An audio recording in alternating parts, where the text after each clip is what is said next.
thank you very much, Angela, for your introduction. And it's a huge pleasure to sort of be with you, albeit virtually.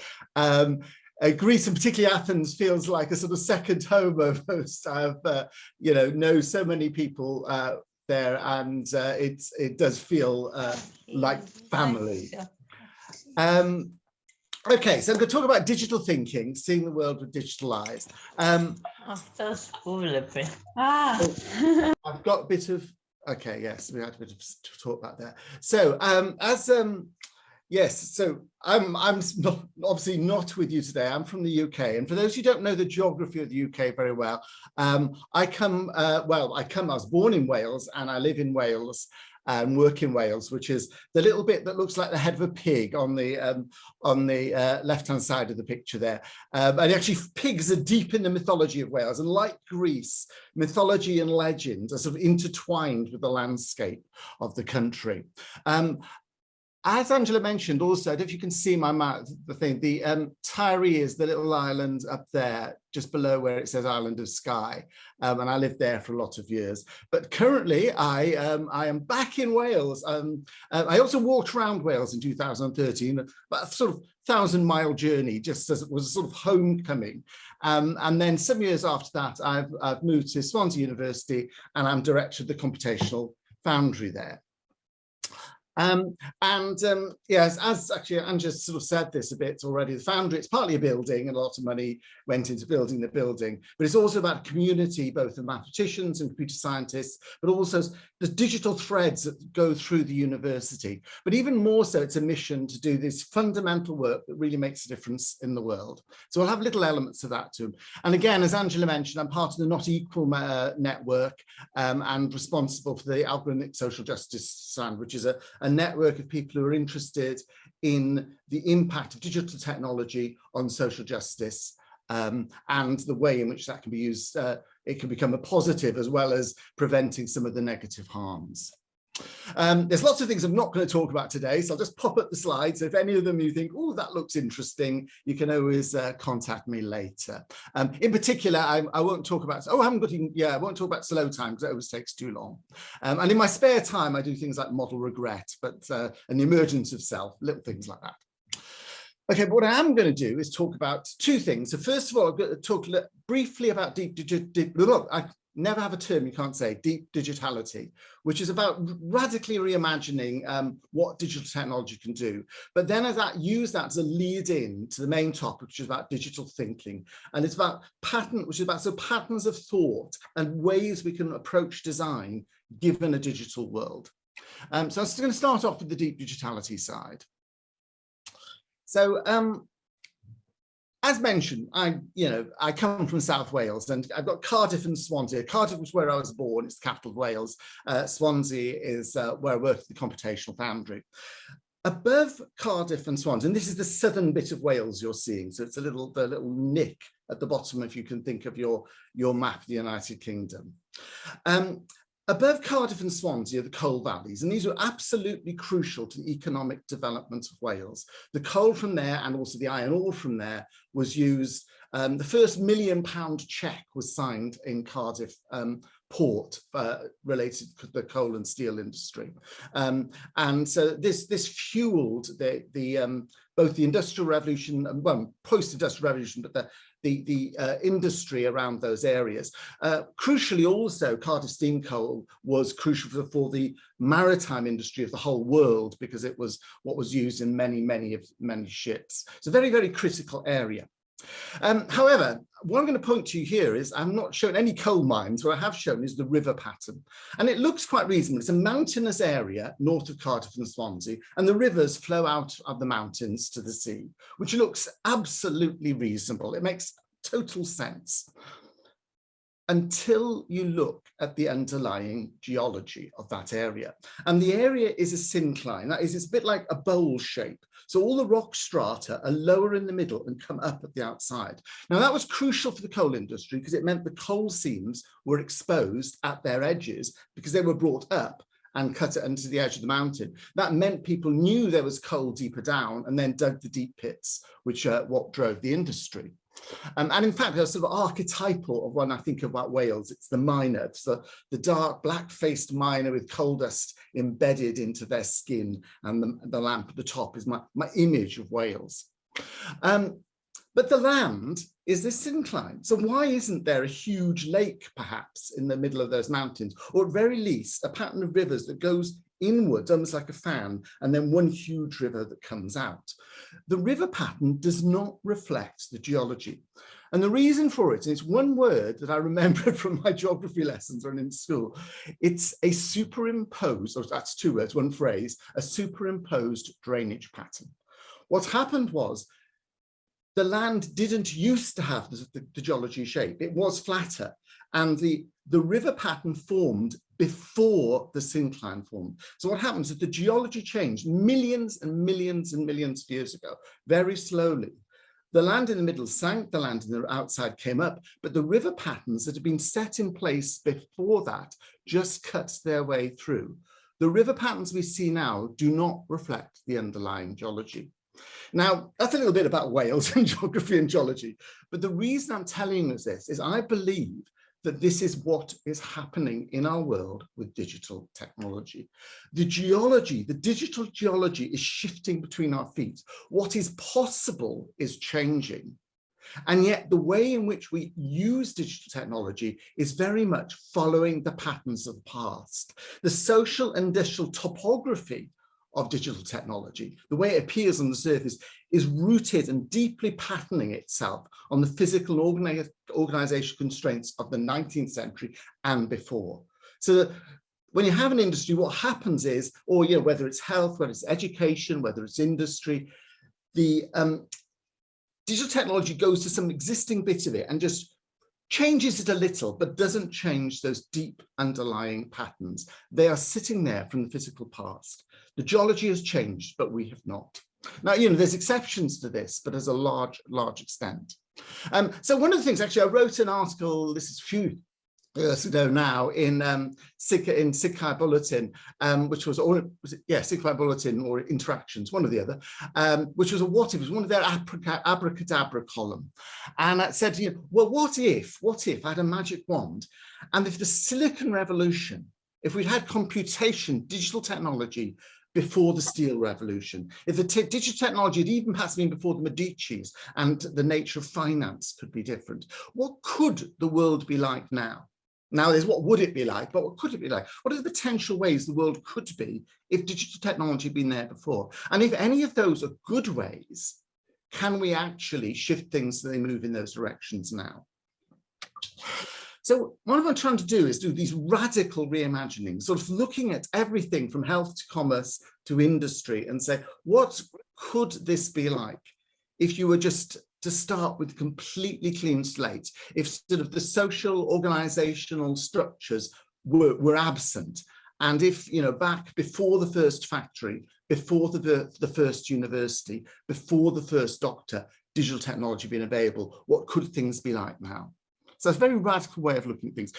Think of yourself reading those Greek legends and those Greek myths, and just imagining a computer in the hands of Hermes, and what might the legend work? Maybe that's not such a nice idea, but anyway, just think about it.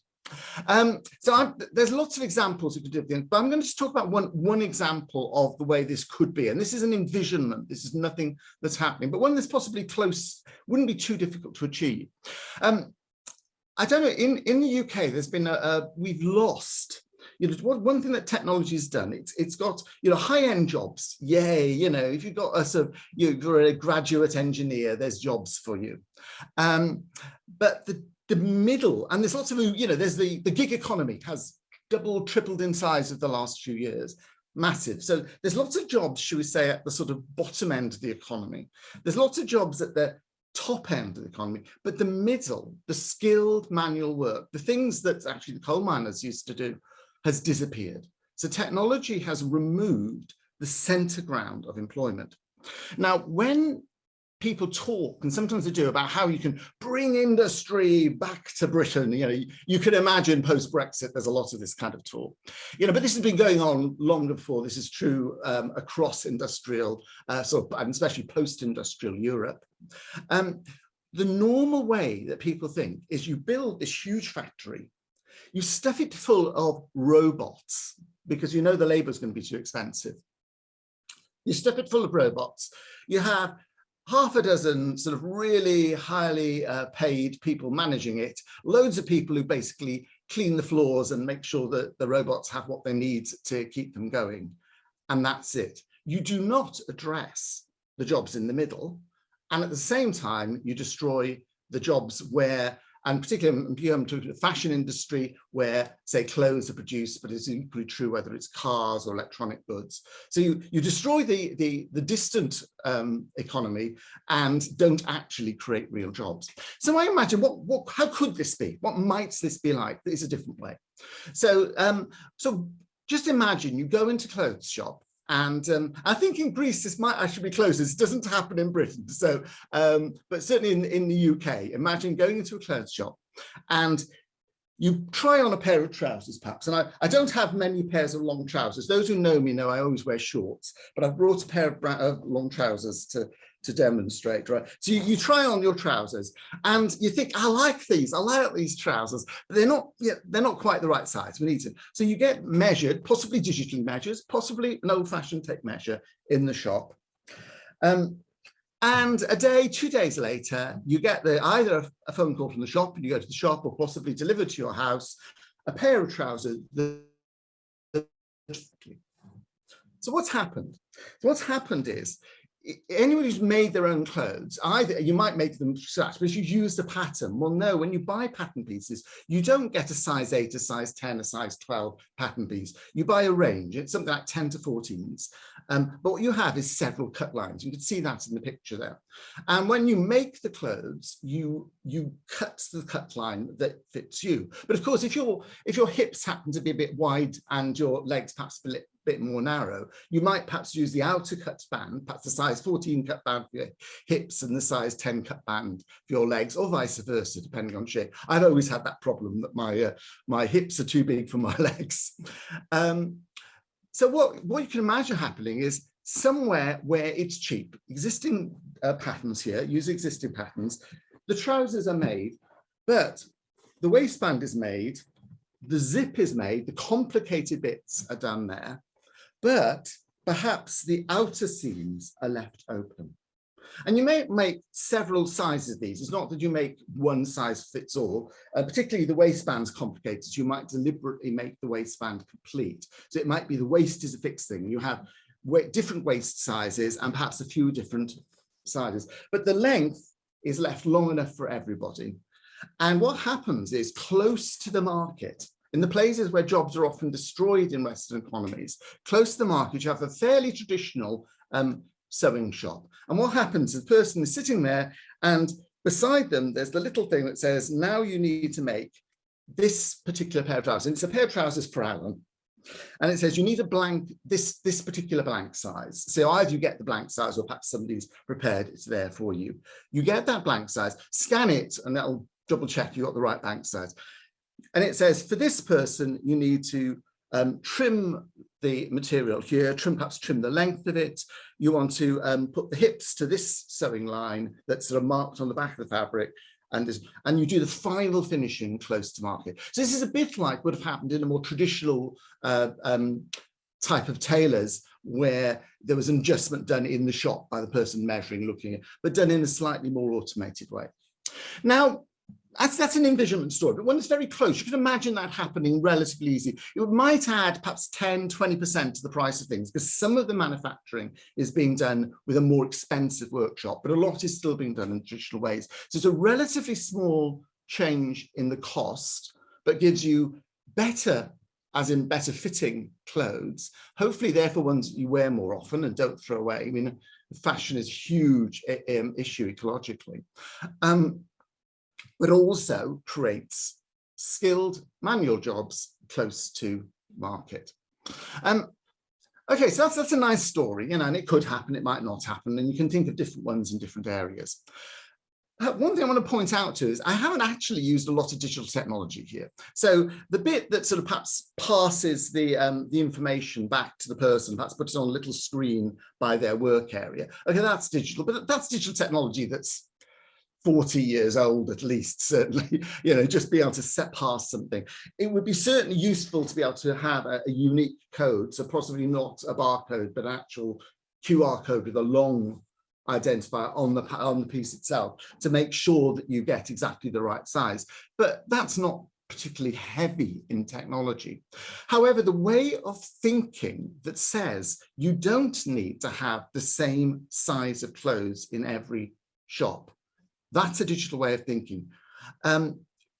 We normally think that what you have to do to make things in bulk and cheaply is to have them identical. Now, this is changing in various areas, but mostly in more high-end goods.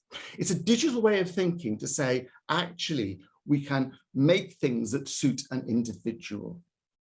It's also a very old way of thinking, interestingly enough. So this leads us into this idea of digital thinking. Digital patterns of mind, and even sometimes when we're applying that in non-digital ways, but ways that are often have been enabled by digital technology of some sort. The kind of thinking that goes into perhaps the most innovative apps and things, but taking that thinking out.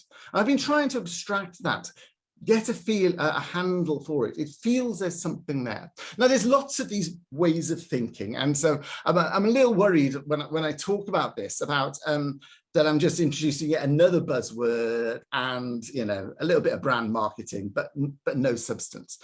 This is a computational thinking, which is principally about decomposition, breaking things up into parts and putting them together again. So it's about using that side of computational thinking. Digital thinking is more about the kinds of products you choose to make, not necessarily how you make them.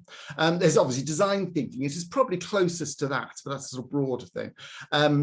And then people talk about systems thinking, which is big picture. It's more, and again, there's elements of systems thinking here, because in that fashion story, I was looking at the complete end-to-end logistics and redesigning that. And obviously, there's management thinking as well, but I've never quite managed to find anything that ties that down. So if you're a management thinker, you can employ, tell me more. But digital thinking, the sort of thinking feels different. It has elements of all these and cuts into all of these. So it has, it connects to them, but has a sort of a different edge to it.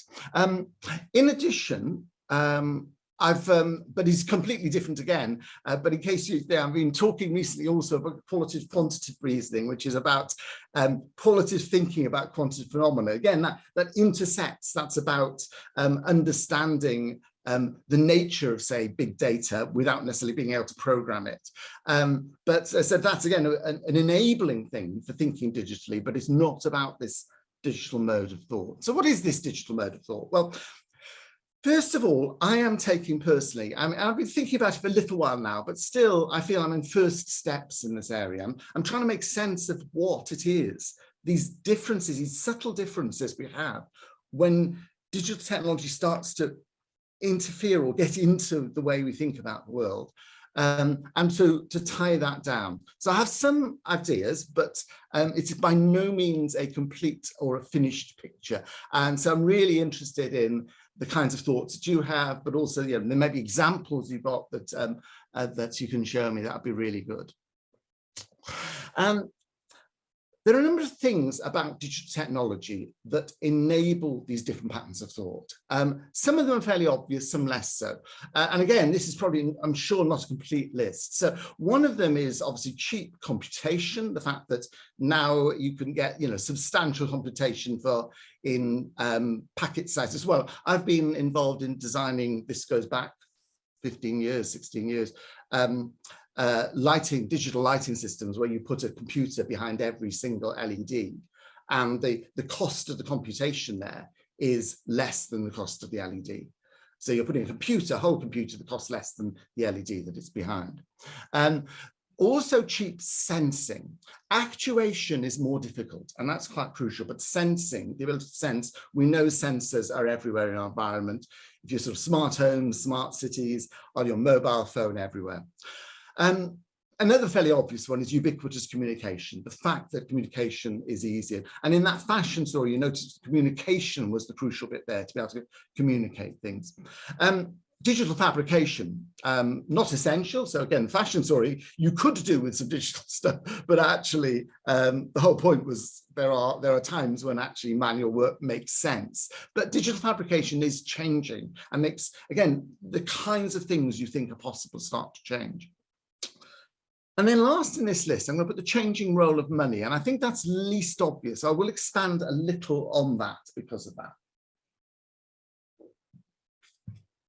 So you've already heard the phrase, money makes the world go round, they say. Well, I'm going to say money made the world go round. Now it's still true that people want to make money. So there is a sense in which there's this driver about making money.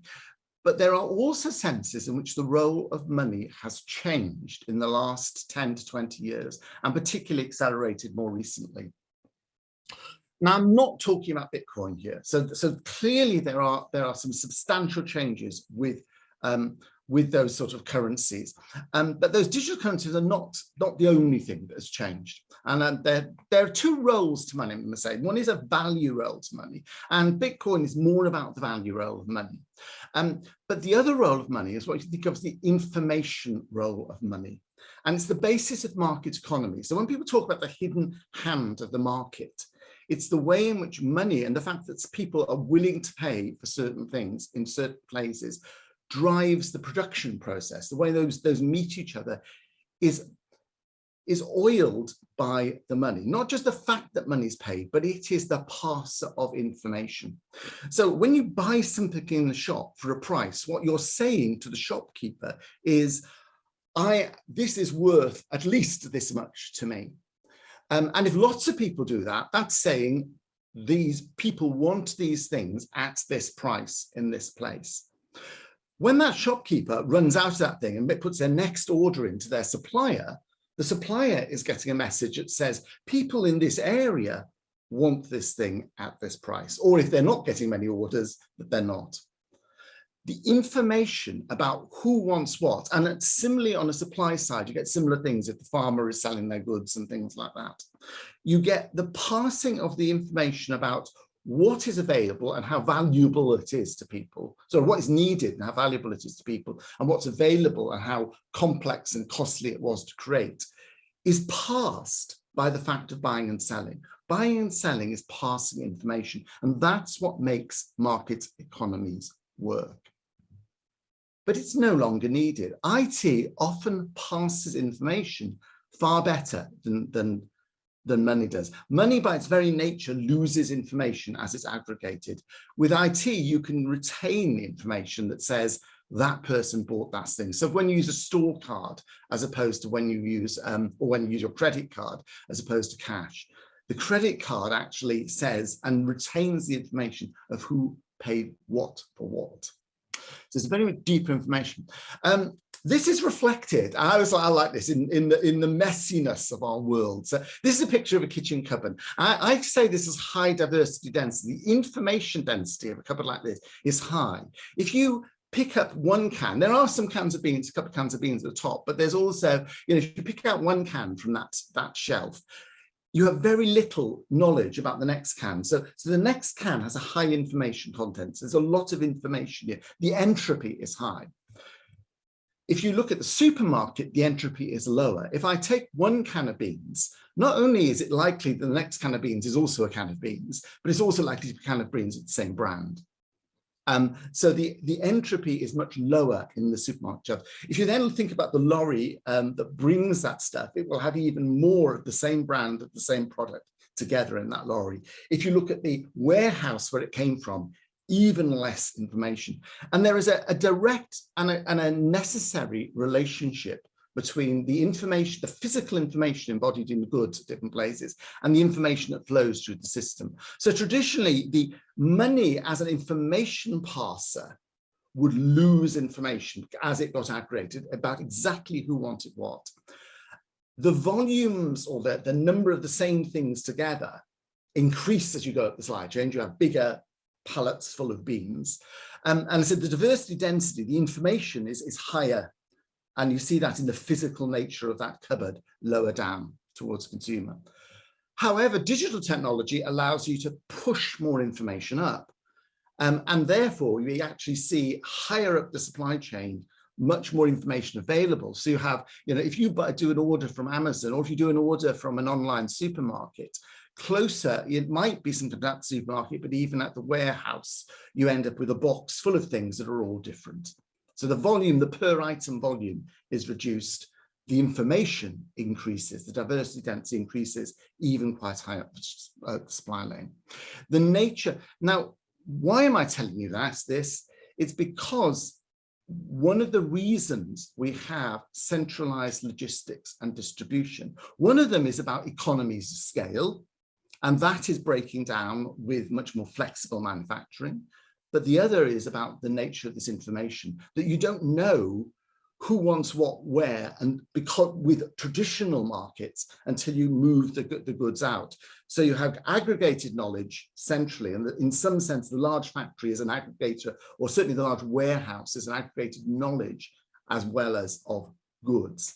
And as you push out towards stores, you have more detailed knowledge, but therefore you need those centralized points. So the nature of money and the nature of centralized distribution are intimately linked. Now, it doesn't mean when you have more information, you get rid of the centralization. We've seen this with Amazon. Actually, it can lead to the same deep patterns being reinforced and made stronger, but it doesn't need to be that way. You can imagine, you get this with some of the sharing apps that are available, that you can, so if you've ever used FreeCycle or Olio or one of the sharing applications or sharing websites, where you can do person-to-person transfers that are very close to home. So you can use information to change this pattern. Very often it's reinforced. Okay, so that was also a little bit about money and why that's changed. But I think the other parts of the digital picture are more obvious. So what I want to do now is then move to this business about saying, what do we know about this digital thinking? What, I've said it's first steps. I'm not feeling that I really deeply or certainly not completely understand this. I've got some depth, hopefully, but I'm still trying to make sense of what this digital thinking is. So I'm going to give you my early feelings about this. So what I'm going to do is talk about it in two facets, and the first one I'll spend most time on. If I've got time, I might flip through the other more rapidly, and the two are interrelated. So on one hand, there's a number of what I think of human aspects, but this is almost the wrong way because the two interact, but it's about the way in which human processing systems might radically change or new ones emerge because of digital technologies. When you think about things with this digital head on, how that reflects on the way in which you look at human systems. And very often that's about breaking physical constraints using communication of traditional communication, production, transport, into this new world where communication is digital, where production and transport may not even be necessary in the same way if production can be more flexible. So sort of things around that.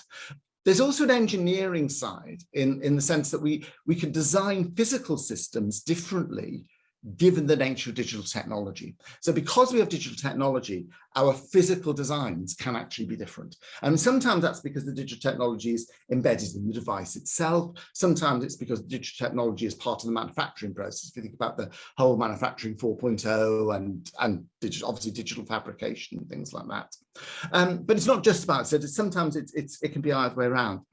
Very often, this is about trading engineering precision for computational power. So we can sometimes get away with almost like less well physically engineered things if we have computational power. And we can certainly ramp up for a given sort of cost point in the precision market, we can ramp up its quality using cheap computational power. So there's things like that. So you can think about the first is about finding better problems. So digital technology allows us to look at things and say, actually, there's a better way we might be able to approach this. And the engineering side of this is about solving those problems, but in better ways. Sometimes solving existing problems in better ways, sometimes being able, because of that, to think radically new. So the two aren't independent because there are different forms of engineering that enables you to think about human systems in a different way. But I said I will concentrate more on the former. So what I'm going to do is just sort of go through each of a number of different facets of this human aspects and give an example for each of how it lies. So this is an example. So what I've got actually, the image here is good because this is good pre-digital technology. This is an early Ford assembly line, and each person, there's lots of manual work going on, but they're acting like machines, each one doing one little job. Not particularly meaningful. Well, meaningful, they produce some cars, but not sort of skilled in one sense. So how can this change? So I've got 5 headings, and I will talk about each of those and give an example of each one. So the first one is about individual versus uniform mass production. So the Ford factory saw was about, you remember that it wasn't, I don't think it was entirely true even at the beginning, but that sort of statement, you can have any color so long as it's black. The thing about the Model T was it was produced in volume, but basically identical, largely identical ones being produced. And that speaks to the physical nature of that production, and therefore the inability to know what was wanted exactly with precision. And also the whole sort of distribution nature. It's about a pre-digital construction. However, if you pick up even the most rudimentary app and it doesn't have anything that personalizes itself to you, you start to feel it's not a particularly good one. We expect a website, an application to start to mold itself to you. Some are not, some are pure. I mean, if I go to the weather app, but even actually a weather app knows where I live and gives me the weather where I've lived. It knows recent places I've looked at. We'd be surprised to see a digital app without any level of individualization. We have got used to, in the physical world, not having any. Digital technology can enable us to do this differently. Now, the fashion case study I gave you as an envisionment one, that's not a real system, it's just envisioning. That's a good embodiment of that. It's saying you could have consumer end fashion that's almost at the same price point as mass production, but actually is individualized and has a better logistics that give better employment behind it. So that's an example. I'll give you another example though, which isn't envisioned one, this is a real one, which is a distillery, which is I said working in I was going to say Abertawe, which is the Welsh name for Swansea, in Swansea, Abertawe. But I live in a little town called Abereiron, which is on the west coast of Wales. And this distillery is about perhaps 20 miles, 30 kilometers south of where I live. So it makes gin particularly, I think, I'm not sure if they're going to make whiskies. I was trying to remember, but certainly at the moment they're principally, I think, a gin distillery. So there's lots of these micro distilleries opening everywhere. I don't know if the same is true in Greece, but certainly in the UK, you're getting more and more. First of all, it was the microbreweries, now the micro distilleries. There's lots of complications to make a distillery. I mean, there's a lot to do with tax, and you have to be really careful because alcohol is heavily taxed, and so you have to sort of have lots of sort of secure places to store stuff. So there's things like that. With gin, of course, you have botanicals. You have these sort of different herbs that are mixed into the gin mixture. What this distillery have done, as well as having a variety of gins that they produce, they have a system where you can either yourself, or you can give us a present. We recently have done this as a present to someone. You can give them a gift voucher, and what they can do is go online and they can choose a base gin, and they have a number of base gins, and then or sort of base mixture, and then there's various botanicals, and you can choose which botanicals to add into your gin. And then what they do is they create a single bottle of gin that has the right mix of those botanicals and is delivered to you, often with a personalized label. So that's pretty good. That is pretty good. But the next bit, and that is the kind of thing, to be honest, I was expecting to see in online sales of all sorts of items 20 years ago. It's taken a long while for it to come through. So that's really good. But in addition, the thing that's even better is imagine and this happens, you're a local hotel, maybe you have a gift shop somewhere. What you can do is you can go to them, you can create this personalized gin based on the ingredients. But then what they will do is they will produce that in small quantities that you have in your shop, you have in your hotel, perhaps for sale.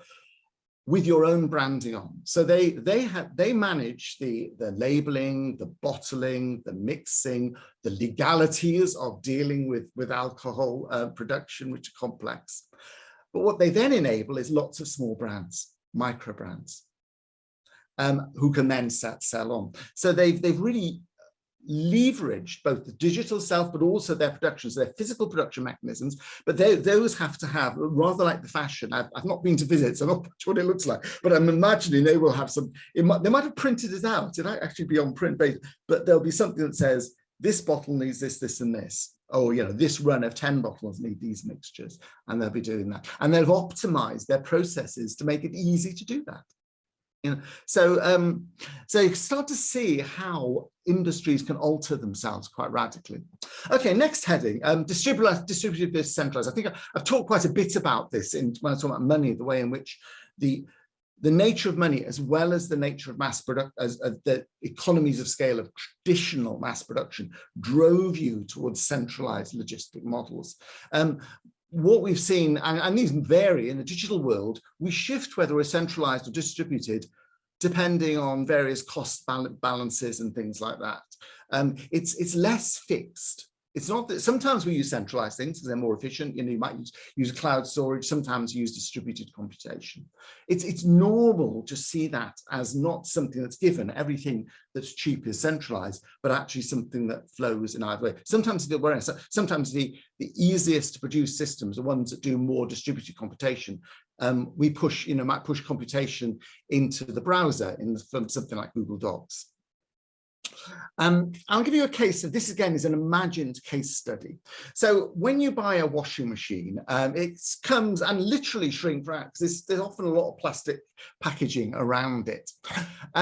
You might have some options about which washing machine which manufacturer, but within a washing machine range, there might be different ones, but there's not a huge range of options you get. Furthermore, manufacturers have been reducing the design life of washing machines because, not just cynically because they want you to buy it when it runs out, because very few people replace. I'm the exception to this, one of the exceptions, but few people replace washing machines because they break down. They replace them because they're fashion items.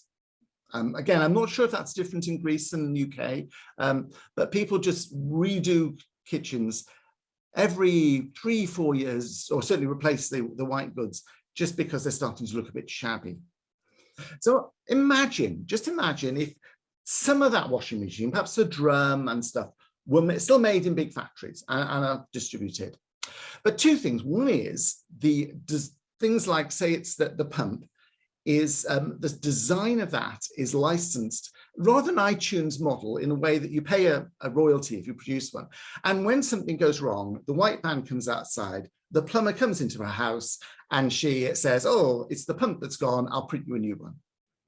And a small amount of money goes to the manufacturers. The manufacturer is now an IP owner, perhaps more than a physical producer. You probably produce the original ones in quantity. Now, what is happening is that is happening already at the level of the manufacturer's own supplies. So they're starting to move towards having digital manufacture instead of having large stock warehouses. But imagine pushing that right the way down to the person who does those repairs.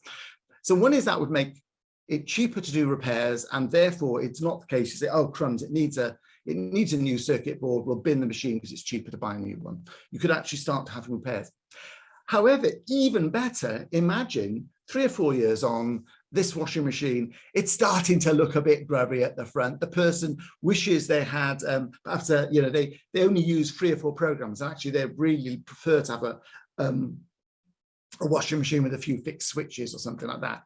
So imagine if your local manufacturer could produce a new front to your existing washing machine and would just slot in place, probably just the control panel, maybe the whole front. Yeah, the washing machine was something that could be flexibly put together. Now, there's lots of issues about this. There's safety issues, there's usability issues, but we can imagine a world of digital artisans in decentralized. That is, now, my guess is that won't happen of its own accord, and might need, the likes of us, academics, might need to be the people who prompt this kind of thing into action. Okay, 3 more, just checking my time too. Oh yes, okay, I'll go through these, but then I'll stop. So one of the things too is traditional manufacture. You produce something to a pattern and you pass it out. One of the things you can start to think about, and does happen with digital technology, you can have much more open processes than monitored. Now, we've been starting to see this with COVID, actually, people accelerating processes, but then having very much more efficient, shall we say, monitoring processes to catch things after it happened. So as the vaccine rollouts happened, any side effects, even very rare ones that often would have been missed under traditional drug testing regimes. You do your drug testing, you say it's safe. Whereas now with the vaccine rollout, there was much finer ability to actually see very, very rare complications and then to understand the implications of those. That was about having a process that was open, in the sense you perhaps produced stuff, but you kept track of it afterwards and modified what you did and the choices you made based on that. I've been working with musicologists, and they who've got both, sort of say, professional archives, but also wanted to work with the local music societies who have sort of like, piles of, well, some of them 100-year-old piles of programs, and wanted to digitize those. But some of that information, if it starts being produced by amateurs, how does the scholarly person know what's accurate or not? And this ability to maintain where information came from, who put it in, who tied, there's a T, Lac or Loch, I can't actually read it, I need a bigger version, who's the person who's singing Valse Adriana and that program there. And, and somebody says, oh, that T-Loch, that's Thomas Lac who lived in blah. And you say, well, who is it? Who said that? Is the local, what knowledge they have. The ability to track that, to look for provenance, changes the nature of archives. So we've been able to be more flexible, or look to be more flexible, rather than sort of saying you take all your digital materials, you create your canonical archive, which is the sort of traditional way to do it. This is the canonical book about X, and then building on that and having things that are more fluid, more flexible. Again, I'll do this one quickly, but the health service, traditionally, we a doctor knew everything, because knowledge, especially fast acting, rapidly accessible knowledge, had to be in your head. When you see the person, I mean, imagine an A&E, you probably still need this, to be honest, but in an A&E situation, when you see something happening, you need to be able to react quickly to it, otherwise the person dies. Now, in medicine, you're probably talking about hours, sometimes it's minutes, in a surgery situation. Now, some of that has to be in people's head, has to be immediately obvious, but others can be a little bit slower. You might, traditionally, you crammed and crammed and crammed in medicine. You became very specialized because you needed to have that knowledge up there. Whereas it becomes much more easier to externalize knowledge. Now, we're seeing that in the ambulance service. So the air ambulance service in Wales used to see its jobs, I'm sure this is true across the world, but ambulances in general, particularly the air ambulance service, used to see its job as going to get somebody from a danger area, bring them back to a hospital so they could get treated. That was their dominant thing, was bring the patient to the hospital. What they do now is they think, actually, no, what we want is healthcare. We want, whether it's emergency healthcare, other healthcare, with the patient. The patient and the healthcare have to come together. But that doesn't have to mean moving the patient to the hospital. It could mean, and the air ambulance do this, moving the doctor to the patient. It might mean actually having a paramedic who's got some medical knowledge, but not super expert, being able to use a video link or an audio link to be able to talk back to somebody in a hospital about that. Or it might mean the patient being brought to a regional hospital that has less expertise, and that happening within the hospital. So the model is not that you bring the person back to the hospital, but that you bring the expertise and the person together. But of course, that expertise no longer has to necessarily sit inside somebody's head. The walls of hospitals are dissolving. And potentially, but more difficult, there's the potential for some of the walls between specialists and so on. One of the things we work with are rare disease, people working with rare disease patients. And one of the problems there is they just get thrown from specialist to specialist, none of which you actually notices that this conglomeration of things actually signals a rare disease underneath that's just showing itself in different ways. The boundaries, the intellectual boundaries between disciplines within medicine often blocks certain kinds of diagnoses. And then so finally in this section, I'll talk about physical digital ecologies. So this is something for me personally, goes back many, many years. The early days of mobile learning, I just couldn't understand why everybody just wanted to stick everything onto, especially in older devices. Now it's slightly different, but onto a mobile phone or some sort of device. And I think, well, why not? Why can't you be sitting on the bus with an open book in front of you, but also a device? And maybe it's the quiz in the book and you put your answer into the device and it gives you feedback. Maybe it's the movie or the interactive element, that you can actually have the physical nature of the book and the digital thing working in concert. Now, happily, I said that was many years ago. Happily, now this is happening. There's a lovely project at University of Surrey that's been going on for quite a number of years, and they've got follow-on stuff now on next generation paper and next generation books, where they're exactly doing that. They're using a variety, some fairly classic, sort of like you point your phone at the page, it recognizes where you are and things. Some of it using paper that's got digital elements built into it. So as you move the book, it effectively knows which page is open. But that are merging the two worlds and not saying that things have to be in one or the other. And particularly might be able to flow, but there might be times when you do your reading on your phone, but other times you actually prefer to flick open the book, especially if it's bright sunlight outside. Okay, now what I'm not going to do is go through these things, because I think I know I started a little late, but time is going on. So what I'll do is I will show you the sort of overview of this, but then I will breeze through quickly and not do it. So again, there's a number of engineering things which, you know, enable some of these human aspects we've seen. So commoditizing complexity. I've been involved in Firefly, which is these little, I mentioned earlier, putting a computer between each LU, which sounds like massive overkill, but it basically makes the complexity something produced in scale, and makes the lighting more like a digital medium that you can just flow. There's a lot more of this available now than there was when we first were doing this in 2004.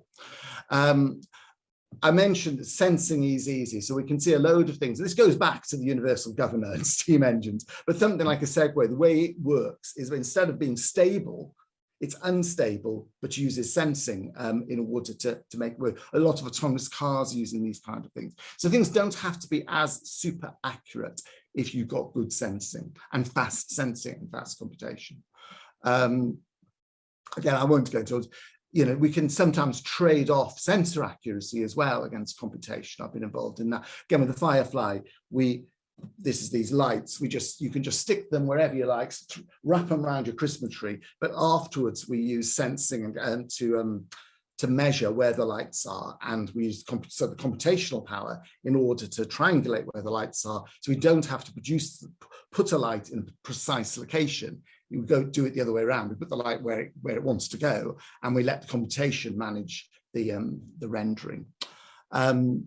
Those of you, I haven't even got a picture for this. Well, as a business, you either recognize that or thing, but there is this tense in the past of doing everything good, but often good enough is good enough. And then the other thing, the last one I mentioned very briefly here, is diffuse sensing, opportunistic data. Traditionally, what we do is say, I want to measure X, I'll design a sensor for this. You know, I want to see whether this person's got a disease, I'll make a test for it.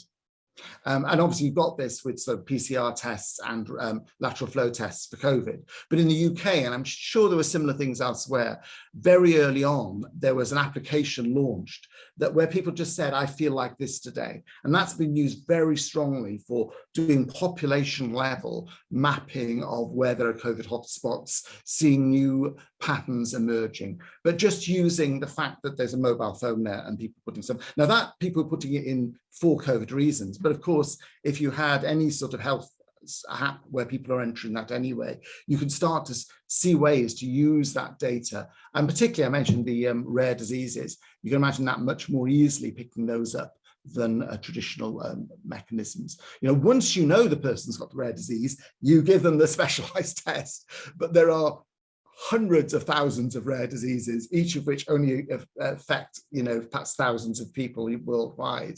You cannot test everybody for all of them. So using diffuse sensing, using the sensing that's there in an opportunity map of changes. So I said that I'm going through those briefly, and so I hope not too incomprehensibly, but those are just because these are some of the things that, again, enable us to have different human level solutions, because the digital technology is fundamentally different, and it fundamentally changes the way we look at the world. So, in summary, I talked a bit about deep digitality, and sometimes I talk more about that, but as briefly as an introduction to this. But the digital geology has shifted. Money is different. It is possible, and I think, again, post-COVID, we can really see that radical transformation is possible. So it's possible at a should we say, a technical level. We can use digital technology to enable things that weren't possible before. I think we've also seen this is possible to human level, which is possibly the more difficult one. And this certainly personally led me to trying to make sense of this sense of digital thinking, the fact that we do see the world differently because of digital technology. And that might enable us to both have more radical solutions, but even ones which don't necessarily involve an awful lot of digital technology. And this is actually not the beach outside, but that's a return to, I lost that, to the beach on Tyrees as an end point. Okay, thank you. That's it. I will de-share so I can actually see some faces.